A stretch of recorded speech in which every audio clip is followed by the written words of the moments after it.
por ter realmente participado da nossa infância e ter nos proporcionado muitos momentos felizes e uma boa educação, com certeza.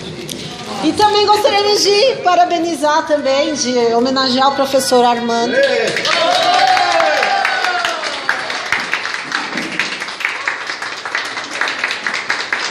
Porque, embora ele ache que tenha sido um professor severo, mas ele foi também um professor que nos ajudou muito e nos ensinou muito também. Então, muito obrigada.